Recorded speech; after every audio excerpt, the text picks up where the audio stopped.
One of the reasons why we work on coordination exercises and independence exercises, if you will, is to use them in a creative and accompaniment way. We know that the term comp comes from complement or accompany, and so that's one of the things that we really have to be able to learn to do on the drum set. Especially as we look at more creative forms, let's say like jazz or fusion or many of the Latin forms, comping is a big part of what we do. So how do we get there? We begin with certain exercises. We talked a little bit about the 1, 2, 3, and 4 note moving exercises. Next, we then move to the idea of having a melodic type phrase. So it's easiest, at least I found that, to start with a short phrase like the typical Charleston phrase. Now, the Charleston is 1 and then the and of 2, like bop, bop, bop, bop. It's like the old dance from the 1920s.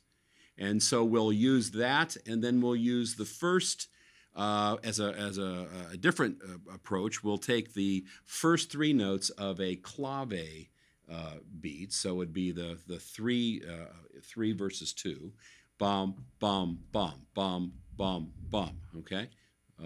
Basic clave would be bum, bum, bum, bum, bum. We'll just use the first bar. So starting with the Charleston beat, which is 1 and the and of 2, it would sound like this.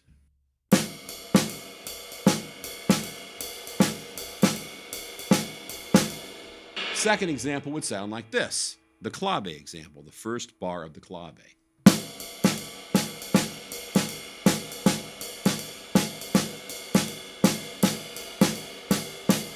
Now, what we can do with that is we can play it for a bar and leave it out.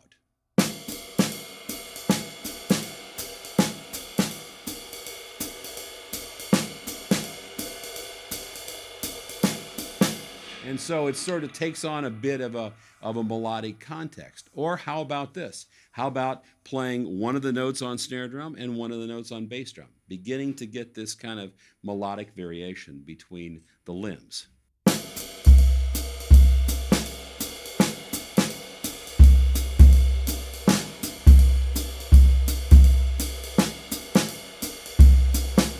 And the 3-note version.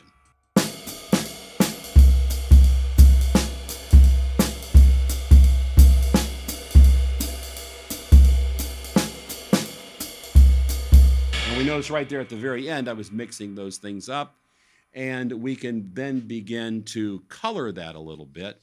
I'm going to continue with the timeline, but then I'm going to move away from that a little bit and maybe break that up a little bit just to give you an idea of where this goes.